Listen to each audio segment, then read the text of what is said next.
entramos a ver el reconocimiento, pero muy especial de los grupos beligerantes y de los grupos insurrectos. Me hacía una pregunta concreta uno de los muchachos del otro grupo relativo a por qué se reconoce a los grupos beligerantes y no se reconoce a los grupos insurrectos. Es por el grado digamos que de la legalidad de las propuestas. En el caso de los grupos insurrectos, estos atienden más a la delincuencia, son grupos como las guerrillas que se van formando y que tienen propósitos muy especiales para ellos, como las bandas, son saqueadores, son ladrones, etcétera. No tienen como un objetivo llamado alcanzar una paz social, alcanzar beneficios de salud, etcétera. Como en el caso de los grupos beligerantes tienen demandas muy legales, como en el caso del Ejército Zapatista de Liberación Nacional, peleaba los derechos de los indígenas, un reconocimiento a su calidad y dignidad de personas. Esto es lo que va a distinguir a un grupo beligerante de un grupo insurrecto. ¿Me explico? El grupo insurrecto no tiene tan claras sus ideas de bienestar, sino simplemente de delincuencia. Son grupos al margen de la ley, por supuesto, y en el caso de los grupos beligerantes tratan de acercarse lo más posible a la ley, pero tienen un fundamento que legaliza, que legitima sus demandas. No sé si con eso también les ayuda un poquito a ustedes. Sí, maestra. ¿Menos? Sí. Sí, más o menos, ok. Así como ellos que me van haciendo preguntas al respecto, oye, ¿cómo es esto? ¿Cómo funciona aquello? Ustedes también, muchachos, de alguna forma, me gusta para ir viendo si vamos bien o no. Quiero decirles que con esto termino la etapa, la parte introductoria de la materia. Hasta aquí sería, grosso modo, toda la parte introductoria y entraríamos en materia a partir del día de hoy con el tema de la responsabilidad internacional. El tema de la responsabilidad internacional es un tema que da, digamos, que le abre la puerta al tema de los sujetos del derecho internacional. Y es cuando entran ya todas las exposiciones de ustedes, que nos llevaremos un par de semanas en las exposiciones y finalmente quizás hasta 3, porque acabo de elaborar un tema más que serían 15 temas, entonces si vemos uno por día, digamos así, serían las 3 semanas. Pero algunos temas, como en el caso del Estado, las organizaciones internacionales e incluso la Santa Sede, se pueden llevar hasta 2 sesiones, 2 clases. Entonces hay que considerar ese tiempo también para irlo viendo. Sin más, pues déjenme compartirles las nuevas diapositivas, a no ser que tengan alguna pregunta, alguna cuestión para sus exposiciones o algo, ¿no? Todavía no. Estoy haciendo mi listado, de alguna manera estoy copiando y pegando en Word la lista que hicieron cada uno y que lo mandaron ustedes precisamente al área de trabajos de clase, en donde aparecen sus nombres con el equipo, quién es el equipo y quién es el representante del equipo. Entonces estoy haciendo como copiar y pegar en Word para tener ahí mi lista y ver quiénes de los alumnos no tienen equipo o no tienen tema. Entonces, déjenme ver esto. Mientras, pues ya el equipo que nos interesa que ya esté listo para la exposición. Hola, Orlando. Es el equipo del Estado. Y ese es el equipo que ya está. Espero que no tengan ningún problema. Y si tienen algún problema, háganmelo saber. Tenemos todavía todo el día de hoy, tenemos todo el día de mañana, tenemos el sábado, el domingo, en caso de que haya algún problema. Y ya el lunes empezamos con ustedes, con el Estado. Si no hay nada, déjenme compartirles la presentación del día de hoy, que voy a manejar este tema. Me voy a ir hacia acá. Este es el tema que vamos a manejar hoy. Estas son poquitas diapositivas de este tema en concreto. Es como una sinopsis. Después cuando se las mande se van a dar cuenta. Es como un tipo resumen el que hago de estos temas. Este tema es ultra súper importante. La responsabilidad internacional, si ustedes se recuerdan cuando hablé del tema de la particularidad de la sanción y que les dije se castiga de una manera diferente al derecho interno, pero finalmente se castiga y se castiga cuando se comprueba que el Estado que ocasionó la violación a una norma de derecho internacional, tiene responsabilidad. Entonces, aquí es lo que vamos a manejar, la famosa responsabilidad internacional del Estado. Esta es una figura que se va a prestar a dejar fuera de la cooperación a muchos estados, porque no cumplen con el respeto que se le debe dar a la norma internacional o reparar la violación a la norma internacional. Entonces, miren aquí. Primeramente, ya saben que cualquier figura que se maneje en derecho, primeramente tratamos de conceptualizarla, de dar una noción de lo que se trata. Y en este caso aquí está el concepto. Dice, la responsabilidad internacional es una institución por la cual, cuando se produce una violación del derecho internacional, el Estado que ha causado esta violación debe reparar el daño material, esto es tratándose de una indemnización, por eso le hablamos aquí entre paréntesis, reparación, o puede haber un daño moral. Entonces realmente aquí la reparación, este daño moral es una satisfacción. Ahorita les pongo ejemplos. Que se haya causado a otro o a otros estados. Entonces aquí realmente la responsabilidad internacional aparece cuando un estado viola una norma de derecho internacional y le causa por esa violación un daño a otro o a otros estados. ¿Queda claro, jóvenes? Sí, profesora. Sí, profesora. Sí, profesora. Ahí vamos con lo del concepto. Del propio concepto, jóvenes, voy a obtener los elementos de la responsabilidad internacional que van a aparecer en la siguiente lámina. Entonces, del concepto obtengo los elementos. Los elementos de la responsabilidad internacional son tres. Una violación del derecho internacional, es decir, que se viole una norma de derecho internacional, que esta violación a esta norma de derecho internacional la haya ocasionado un Estado X, es decir, hay un Estado imputable al que se le puede acusar de esa violación y que de esa violación a esa norma aparezca un daño, que ese daño puede ser material o moral. Entonces aquí voy a tener estos dos. Ahorita les doy ejemplos de daño material o moral. Pero entonces tengo mis tres elementos de la responsabilidad internacional. Primero, la violación a una norma de derecho internacional. Que esa violación a esa norma de derecho internacional sea causada por un estado determinado, que lo identificamos, y que por esa violación a esa norma ocasionada por ese estado aparezca un daño, haya surgido un daño, que ese daño puede ser material o moral. Esos son los elementos de la responsabilidad internacional. Y aquí viene ya como el desglose. Miren, cuando aquí les puse una notita cuando estoy hablando de la responsabilidad internacional, ya para desglosarla, para explicarla, les puse una frase de nota. Los individuos quedan excluidos de la responsabilidad internacional, ya que en todo caso el responsable es el Estado cuya nacionalidad tienen.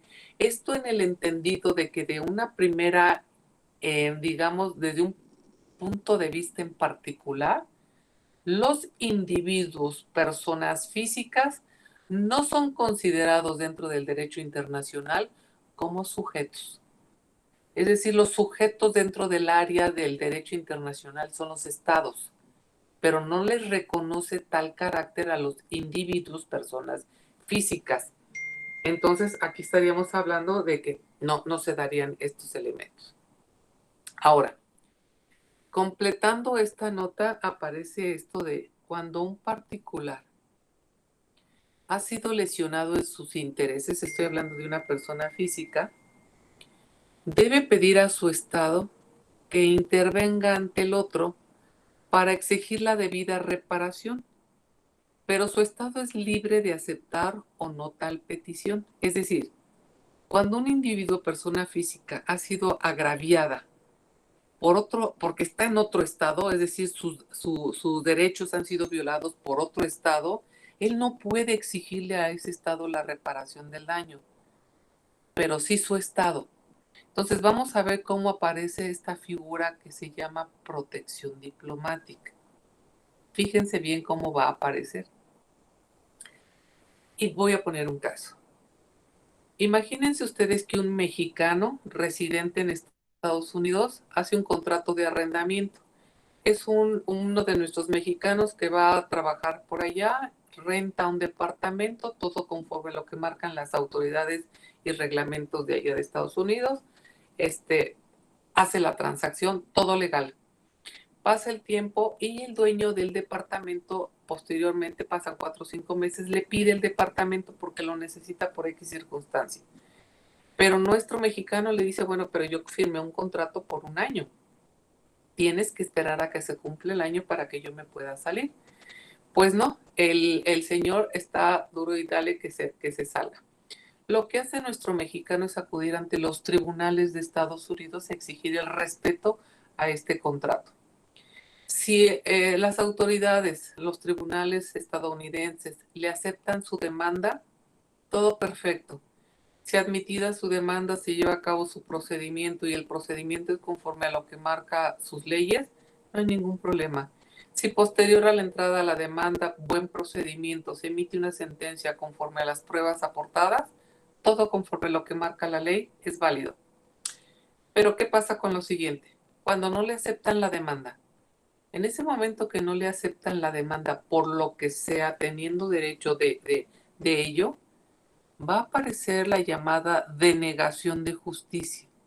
Los tribunales norteamericanos no le están aceptando la demanda, o bien sí le aceptan la demanda, pero el procedimiento es notoriamente infundado, mal estructurado, hay vicios en ese procedimiento. Entonces, también dentro del procedimiento de esta naturaleza puede darse la denegación de justicia. O bien, admitida la demanda, buen procedimiento, se emite la sentencia, pero la sentencia no toma en consideración las pruebas aportadas, o por lo menos deja fuera a varias de ellas. Por lo tanto, esta sentencia es notoriamente infundada y no legal. Si aparece esta sentencia con estas características, estaremos hablando también de la denegación de justicia. Eso significa de alguna manera que al mexicano no se le está impartiendo la justicia que se requiere. Si se dan todos estos elementos de denegación de justicia, el mexicano, con todo el derecho que le asiste, puede solicitar de su país, en este caso México, que intervenga en su nombre y le exija al Estado norteamericano la reparación del daño que le han ocasionado. El Estado mexicano es totalmente libre para aceptar o no estos casos, pero si decide aceptarlo, porque revisó el caso particular de este mexicano y considera que efectivamente hay denegación de justicia, entonces el Estado mexicano ejerce la llamada protección diplomática. Es decir, va a tomar el caso como suyo y va a exigirle de estado a estado la reparación del daño, porque obviamente nuestro mexicano no puede hacerlo, pero sí lo puede hacer el Estado mexicano y se pone a la par del Estado norteamericano y exige la reparación del daño.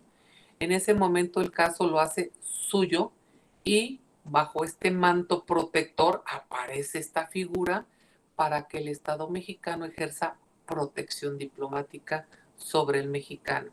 No sé si con esto les queda claro por qué los individuos no son considerados sujetos del derecho internacional y en caso de que exista una violación a sus normas, en todo caso él tiene abiertas las vías judiciales, los tribunales, para que le impartan justicia y en caso notorio de que no estos tribunales no se están conduciendo del modo legal requerido, entonces aparece, por supuesto, la protección diplomática en caso de que el mexicano así lo haya solicitado. No sé si me expliqué, muchachos. Sí, maestra. ¿Y queda? Es una figura muy especial. De todas maneras, esta figura de la protección diplomática la voy a tratar más adelante cuando veamos todo lo que es el derecho diplomático y que no se entienda que la protección diplomática es la que se ejerce a los embajadores. No, los embajadores tienen inmunidad, inmunidad diplomática, pero no protección diplomática. La protección diplomática es un término que se aplica a la protección de los individuos, personas físicas que son naturales de un Estado. Es a lo que se refiere. Entonces espero que con esto les quede bien, bien entendido. Y vámonos con estos elementos. Ya hablamos de que hay una violación a una norma de derecho internacional, que hay un Estado que es el causante de esta violación y va a aparecer la existencia de un daño. Este daño puede ser material o moral. Aquí les pongo que no es necesario que haya un daño material para que la responsabilidad de los estados esté comprometida. Es suficiente con que haya un daño moral que se puede traducir, por ejemplo, en un desprestigio para el país perjudicado. Entonces, vamos a ver que generalmente nosotros entendemos la existencia de un daño material cuando lo vemos. Cuando, por ejemplo, un barco carguero digamos, va cargando petróleo, tiene un accidente y hay un derramamiento de petróleo en cierto territorio. Estos daños que se ocasionan al territorio de un estado, por supuesto que deben de ser, y son tangibles, deben de ser reparados. Hay un daño material que se le ocasionó a este estado.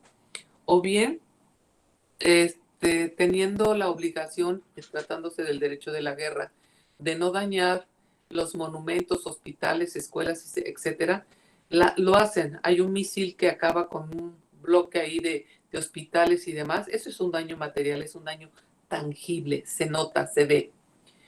El daño moral no se ve, pero se siente. Hay una serie de agravios que pueden darse en estos casos. Miren, déjenme ver aquí. Déjenme ponerles un ejemplo. El daño moral es un poquito más sutil de manejarlo, pero les voy a poner un ejemplo. Hace algunos años hubo una celebración de un partido de fútbol entre México y un país sudamericano. No voy a señalar a qué país, por respeto. Y en ese momento pues salen los dos equipos al centro del estadio, en el que se hace la presentación del grupo visitante, en este caso nosotros, los mexicanos, y como se acostumbra, aquí hay una costumbre en estas justas, que es tocar el himno de cada uno de estos países. Y se toca el himno mexicano, pero en ese momento pues los jugadores voltean a verse entre ellos, porque el himno que están tocando no es el mexicano, es un himno ajeno totalmente al nuestro. Se piden y se ofrecen y se aceptan las 50,000 disculpas que se dan por ese error involuntario, así lo van a manejar, e inmediatamente piden unos minutos para poner el himno correcto.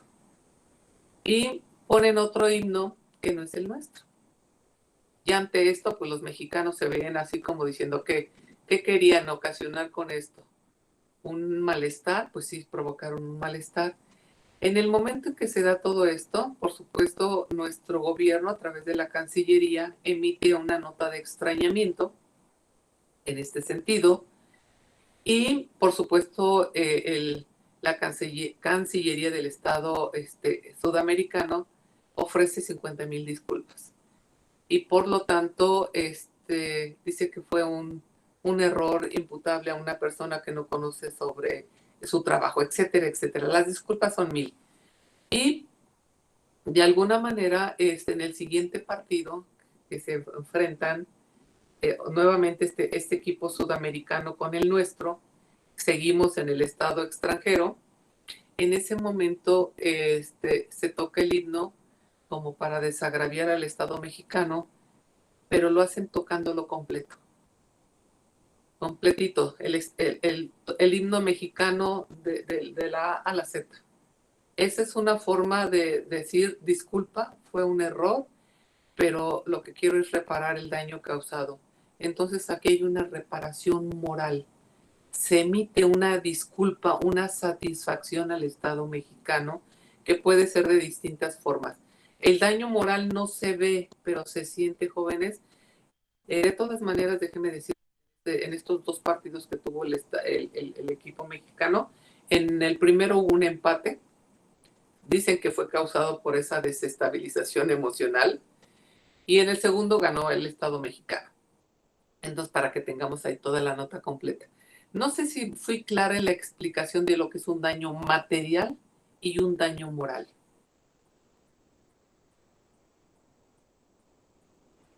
Sí, quedó más claro. Y con Muy claro. un poquito feos, pero que me sirven para explicar mi idea. Siempre me valgo así de ejemplos medio extraños, pero van sirviendo, cumplen su cometido, que es explicarles o tratar de explicarles un poquito mejor. Estos serían los elementos de la responsabilidad internacional, jóvenes. La existencia de una violación a una norma de derecho internacional, que esa violación a esa norma de derecho internacional la haya ocasionado un Estado, hay un Estado imputable a ese hecho. Y tercero, la existencia de un daño, y que ese daño puede ser material o moral. Esos son los elementos de la responsabilidad internacional, porque ahora vamos a pasar a esto, al fundamento. El fundamento de la responsabilidad internacional se va a explicar con base a dos teorías. Son muy sencillas estas teorías. Nos vamos a apoyar un poquito en el derecho penal, fíjense. Aquí la primera teoría hace alusión a la falta. La teoría de la falta, les leo primero la lámina y la explicamos. De acuerdo con esta teoría, la responsabilidad de un Estado se encuentra supeditada al hecho de que cometa una falta, es decir, que viole por acción u omisión una norma de derecho internacional, pero además debe de intervenir un elemento psicológico, que sería la voluntad del Estado que comete tal violación. Esto es su libre determinación. En la teoría de la falta, aquí el daño que se va a ocasionar es intencional. Entonces aquí media la voluntad del Estado. El Estado quiere ocasionar ese daño. Puede ser por acción o por omisión, pero aquí la responsabilidad del Estado realmente es a través de su voluntad. Entonces estoy hablando del dolo, de esta figura dolosa a través de la cual un Estado realiza voluntariamente una conducta que daña al otro Estado. Hay una violación a una norma de manera intencional. Eso es lo que va a caracterizar a la teoría de la falta, la intención por parte de un Estado de violar una norma de derecho internacional, ocasionándole un daño directo a otro Estado. Esa es la teoría de la falta. Mientras que la teoría de la responsabilidad objetiva, que es la segunda de las teorías, esta teoría trata de despojar a la responsabilidad de todo elemento subjetivo y la funda exclusivamente en el hecho de que un daño haya sido producido, es decir, de que exista un nexo causal entre ese daño y el agente, y de que se ocasione una violación de cualquier norma de derecho internacional. Aquí, jóvenes, la teoría de la responsabilidad objetiva, estamos hablando de los accidentes, como en el caso del derramamiento de petróleo que les acabo de señalar. El Estado cuyo buque es de su nacionalidad, pues no tenía la intención de ocasionar el daño. Es un accidente, sin embargo, hay una responsabilidad para el Estado. Es una responsabilidad por culpa. Es decir, no obstante que no se tenía esa intención, por eso se elimina el elemento subjetivo, no hay la voluntad de ocasionar el daño, este aparece. Y por lo tanto el Estado tiene que reparar ese daño que por accidente se provocó. No sé si fui clara en las dos teorías.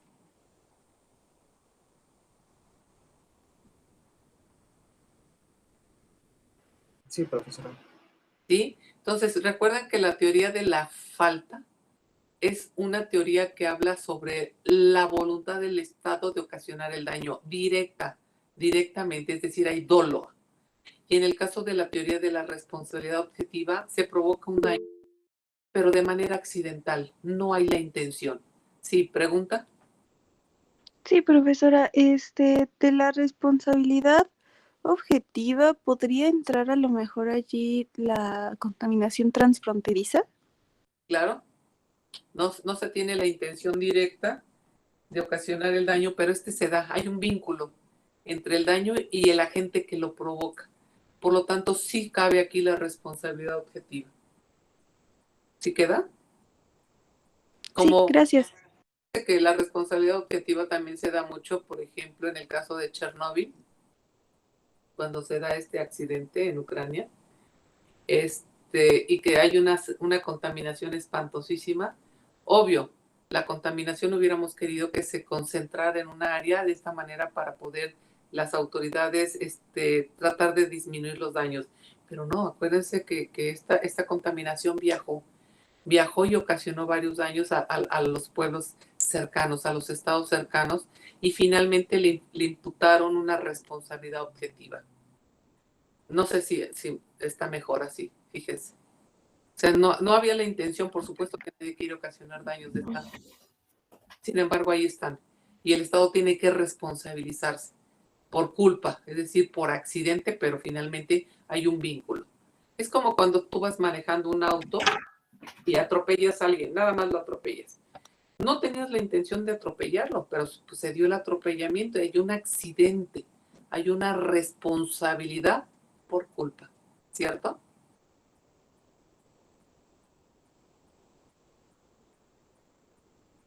Sí, Yo no. cierto. Profesora, gracias. A eso me refiero aquí cuando pongo aquí explicar dolo y culpa. Bueno, pues ya expliqué cómo se da el dolo y la culpa en estos dos apartados. Entonces espero que claro. Sí, pregunta.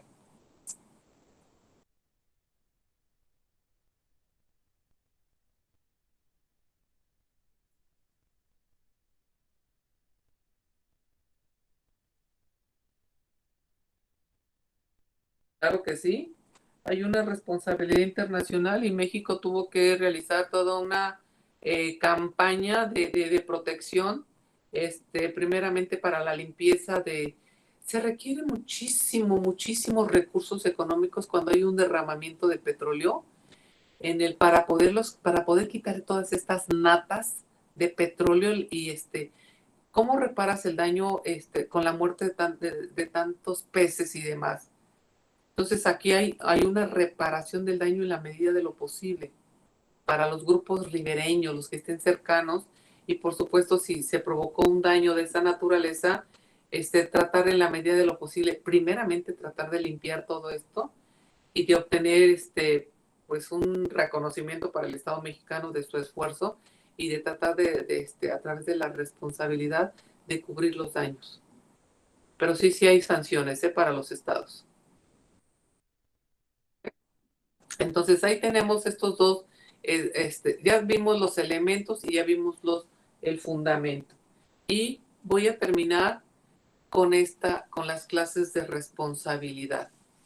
Ahora, ya tengo elementos, ya tengo fundamentos y ahora me voy con las clases de responsabilidad. Voy a manejar dos clases de responsabilidad. Una responsabilidad inmediata y una responsabilidad mediata.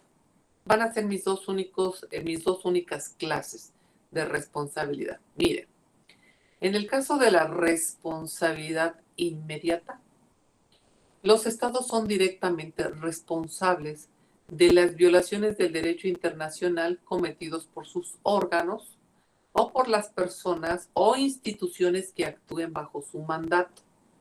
Ejemplo, el órgano legislativo puede comprometer la responsabilidad del Estado cuando por acción u omisión comete una violación del derecho internacional, promulgando leyes contrarias al derecho internacional. Entonces aquí el Estado es directamente responsable de las violaciones al derecho internacional que uno de sus órganos realice. En este caso voy a hablar del órgano legislativo. Aquí el órgano legislativo, y les puse aquí una notita que es comentar la ley brasileña porque me va a servir de ejemplo. Miren, hace algunos años el Estado brasileño, a través de su órgano legislativo, creó una ley a través de la cual, a partir de su publicación, iba a surtir efectos inmediatos por los que todos los individuos que se encontraran en territorio brasileño en el momento de la publicación de esta ley iban a ser considerados ciudadanos brasileños, independientemente de si había una estancia legal, si estaban por trabajo, por lo que sea. A partir de ese momento iban a ser considerados brasileños todos los individuos, sin que mediara la voluntad de las partes interesadas. Esto se consideró una violación a la libertad de elegir las nacionalidades. Había una imputación directa de una nacionalidad que nadie había solicitado. Entonces, al considerarse que es una violación a esta libertad de decidir cuándo y cómo y en dónde cambiar tu nacionalidad, el Estado brasileño recibió muchísimas demandas. Es decir, uno de sus órganos provocó daños y tuvo que darse a una reparación. La reparación, por supuesto, fue dejar insubsistente dicha ley e indemnizar a todos aquellos por el daño que se les haya ocasionado. Entonces, no sé si me expliqué qué es la responsabilidad inmediata por uno de sus órganos. El Estado no se responsabiliza al órgano legislativo, se responsabiliza al Estado brasileño, ¿cierto? El Estado es el que responde. Y les pongo otro ejemplo por las personas. Hace algún tiempo también, una persona, en este caso voy a hablar de un embajador, y fue un embajador canadiense. El embajador canadiense, hay todo un protocolo interno de cómo se manejan las funciones, cuáles son las funciones y cómo se manejan estas áreas de discrecionalidad. Y también un poquito el respeto hacia los estados.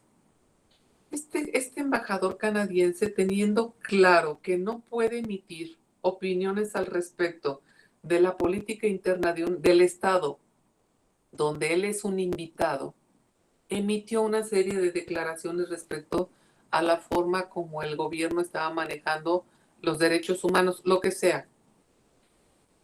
No puede emitir esas opiniones el señor embajador, tiene limitada esa función. Acuérdense que él es un invitado y no puede opinar sobre la política interna de un estado en particular, donde él es un invitado. Cuando él hace esto, hay una violación a las normas del derecho diplomático y por lo tanto ocasiona un daño. Aquí hay una responsabilidad inmediata para el Estado canadiense, no para el embajador, jóvenes. La responsabilidad es para el Estado canadiense porque los estados son directamente responsables de las violaciones del derecho internacional cometidos por sus órganos o por las personas o instituciones que actúen bajo su mandato. No sé si me expliqué en esta primera responsabilidad inmediata. Sí, maestra. Está entendible, ¿no? Esta primera responsabilidad. Y luego viene esta otra que es la responsabilidad mediata. Esta es muy diferente, miren, también muy clara, no están complicadas. En el caso de la responsabilidad mediata, el Estado es responsable de modo indirecto por los daños causados en violación de las normas internacionales por otros estados que se encuentran en cierta situación de dependencia con él y así debe responder de los actos realizados por los estados miembros de la federación cuando se trata de un estado federal, del estado protegido en caso de un protectorado o los estados sometidos a mandato o en administración fiduciaria, en fin. En cualquier caso en que un estado se encuentre sometido de hecho o de derecho a otro, Este es el responsable de los actos que puede realizar el primero. Miren, aquí me voy a ir primeramente a la cuestión interna para que se capte primero y luego nos trasladamos al campo internacional. Imagínense que un niño menor de edad jugando rompe los cristales de una ventana. ¿El niño es responsable? Sí, Sí y no. ¿Por qué? Porque es un menor. Y quien es el responsable de modo indirecto, porque no los ocasionó, pero sin embargo va a pagar los vidrios, es el papá. ¿Por qué? Porque el niño está en sujeción por patria potestad con su padre. Y de modo indirecto, quien repara el daño por la violación a esta daño en propiedad ajena es el padre. No sé si soy clara en esto. El niño no lo puede hacer porque está en una situación de dependencia con respecto a su padre, ¿cierto? sí. Podría ser también como, por ejemplo, en el caso de cuando un perro muerde a alguien y pues quien tiene que responder por los daños es el dueño, más no el perro. Claro, es correcto, Lógicamente. porque se considera que no tuviste el deber de cuidado y entonces se comete precisamente ese daño a otra persona. Y es correcto. Entonces aquí lo que quiero que vean que en la responsabilidad inmediata, el Estado va a ser el responsable de un modo indirecto, pero por los daños que haya causado el Estado que está en situación de dependencia con él. Y ahora sí me voy a los casos concretos. En un Estado federal como el nuestro, nosotros somos una federación y cada uno de los Estados miembros de la federación conserva cierto grado de, no de autonomía, o sí de autonomía, cierta libertad o no cierta libertad, pero cada uno de ellos se ajusta a un mandato constitucional y el único que puede tener plena soberanía es la federación. Cuando hablo de plena soberanía me refiero a que la federación es la que puede realizar los tratados. Significa que un estado como Sonora no puede hacer un tratado para manejar sus asuntos internos. No puede, a no ser que sea autorizado por la federación. La federación tendría que dar su visto bueno en estos casos. Si un estado como Sonora violenta por acción u omisión los derechos de ciertas personas extranjeras, no se responsabiliza al Estado de Sonora, se responsabiliza al Estado mexicano, porque el Estado mexicano es quien tiene a su cargo el manejo de esos Estados miembros. Entonces, él es el que indirectamente se hace responsable de los daños ocasionados por cualquier Estado al interior del país. Es a lo que se refiere. Si un estado como Colima emite una serie de declaraciones violatorias de derechos humanos que tengan como alcance al extranjero, por supuesto que no responde Colima, responde el Estado mexicano. Él es el responsable de esto. Vean cómo de manera indirecta, por este sometimiento que se tiene de los Estados miembros de la federación a la propia federación, es esta última la que va a responder. Es el Estado el que responde. Bien, esto es tratándose de un Estado federal. Si estamos hablando de un protectorado, déjenme decirles que el protectorado es una institución, el protectorado es una institución a través de la cual un Estado débil somete a un Estado fuerte el manejo de sus asuntos internacionales. Fíjense bien lo que dije, es cuando un Estado débil somete a un Estado fuerte, le pide a un Estado fuerte que lo represente internacionalmente, es decir, que lo proteja.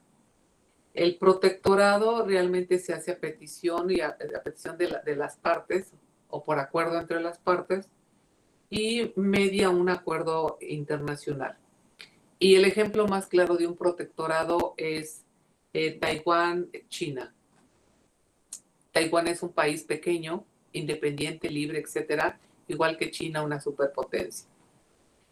Y para que Taiwán pueda alcanzar en el área internacional los mejores convenios, siempre se coloca bajo la protección de China. China es quien gestiona los tratados o acuerdos internacionales para Taiwán y lo hace como un estado que protege a Taiwán. Si Taiwán realiza una acción o una omisión y con ello viola una norma de derecho internacional con base a ese acuerdo, él no responde porque está bajo una protección. ¿Quién es el estado responsable? Es China. Entonces, lo que quiero que vean es cómo tanto en la federación como en el caso del protectorado, el estado responsable es quien los tiene sujetos a través de una administración. También en el caso de los estados sometidos a mandato o en administración fiduciaria, también más adelante van a ver por qué. En todo caso, realmente los estados que quedan bajo esta sumisión, digamos, porque son estados que están protegidos o quedan bajo esta dependencia, que sería el término correcto, están bajo esta dependencia, los estados que cometen estas violaciones a normas de derecho internacional no se responsabilizan. Se exige la responsabilidad al estado del cual son dependientes. ¿Sí se entiende, jóvenes? Sí, profesora. Me está todo claro.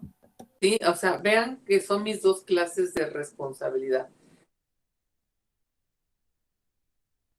Que ya saben que aquí el Estado sí es directamente responsable de las violaciones que se cometan por sus órganos, por las personas o por las instituciones. Y en el caso de la responsabilidad inmediata, el Estado también es responsable, pero de modo indirecto, por los daños ocasionados en violación a ciertas normas internacionales por otros estados, pero que están bajo una dependencia con él. Entonces, estas serían mis clases de responsabilidad y pienso dejarle hasta aquí. Vamos a seguir con esto, efectos de la responsabilidad el día de mañana, para dejar ya terminados estos temas y dejar ahora sí listo la entrada a los sujetos del derecho internacional, si les parece bien. ¿Sí? Pienso dejarle hasta aquí. No sé si tengan alguna pregunta, alguna duda.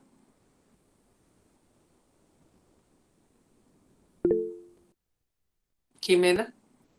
Sí, profesora, ¿me dejaría comentarle algo, pero respecto a a nuestra exposición? Claro que sí. Entonces, si ya no tiene nada que de preguntas o algo al respecto del tema de hoy que estamos hablando, mañana termino con los efectos de la responsabilidad y con eso culminamos esta primera clase, digamos, del tema, de los temas que ya serían parte de nuestra materia. Y porque la primera fue toda introducción. Y esta ya es la materia junto con sujetos del derecho internacional. Y ya de ahí terminar. Andrea, ¿qué pasó? Profesora, perdón que me regrese, pero a la protección diplomática no se requiere que haya algún tratado internacional con ese estado, ¿no? Eso es nada más para proteger a ese particular. No, la protección diplomática se da solamente de un estado. Los requisitos para que se dé la protección diplomática, en primer lugar, que el sujeto que está solicitando la protección diplomática sea nacional de ese estado. Lo primero que tiene que revisarse es que sea su nacional. Si es su nacional y esta persona en su actuar está totalmente limpio, es decir, que él no haya ocasionado el problema, lo que le llamamos manos limpias en el caso, si aparte de ser su nacional, el sujeto tiene manos limpias en el asunto, el Estado puede decidir si lo representa o no, si ejerce sobre él la protección diplomática o no. Aquí es muy interesante cuando veamos lo que es verdaderamente el manejo de la protección diplomática, les voy a hacer el señalamiento de que no todos los estados quieren proteger a sus nacionales. Debe de ser un caso de tal naturaleza que el estado quiera comprometerse. Y su estado, recuerden que la protección diplomática significa que hay un reclamo entre pares, es decir, entre estados. ya no se maneja el particular se hace a un lado y el Estado toma el caso como suyo y ahora sí emite una reclamación directa al otro Estado para que le reparen el daño a su nacional. La figura de la protección diplomática tiene un problemita cuando se trata de casos de doble nacionalidad.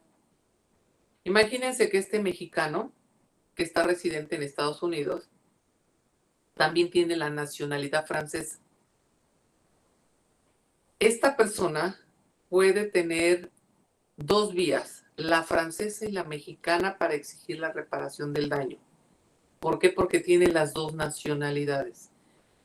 Pero ¿qué pasa cuando este mexicano tiene la nacionalidad estadounidense, estando residente en Estados Unidos, pero también es mexicano con doble nacionalidad? Entonces es estadounidense y es mexicano. Y exige la reparación del daño, no la reparación del daño, exige la protección diplomática del Estado mexicano en Estados Unidos. Pues Estados Unidos va a decirle, espérame tantito, niño, no procede porque eres mi nacional. Y entonces no puedes pedir que se te proteja de mí mismo, o sea, no puede ser. Entonces, cuando se tienen casos de doble nacionalidad de esa naturaleza, Estados Unidos no podría otorgarle ningún beneficio y México no podría tener facultad para ejercer la protección diplomática porque también es súbdito de Estados Unidos. Lo que sí podría proceder es que en lugar de ser nacional estadounidense, fuera nacional francés. Francia puede intervenir y hacer protección diplomática sobre este mexicano que tiene doble nacionalidad. Aquí sí. Por eso es una figura muy especial de manejar esta clase de protección. Es todo un estudio que hay que manejar. No sé si no los perdí. No, profesora, todo claro. Gracias. Bueno, es muy interesante, me llama mucho la atención esto. Cuando veamos derecho diplomático lo vuelvo a retomar para que lo analicemos desde otra perspectiva. Espero que les quede mucho mejor. Si no hay nada más, les agradezco a todos y a todas la asistencia del día de hoy. Como siempre, muchísimas gracias. Nos vemos el día de mañana. Que tengan un excelente día y me quedo aquí con Jimena. Gracias, jóvenes. Gracias, maestra. Gracias. Profesora. Hasta luego. Hasta mañana, jóvenes. Sí, profesora, no sé si ya se hayan comunicado con usted el equipo de mandatos, mis compañeros del equipo de mandatos, pero bueno, es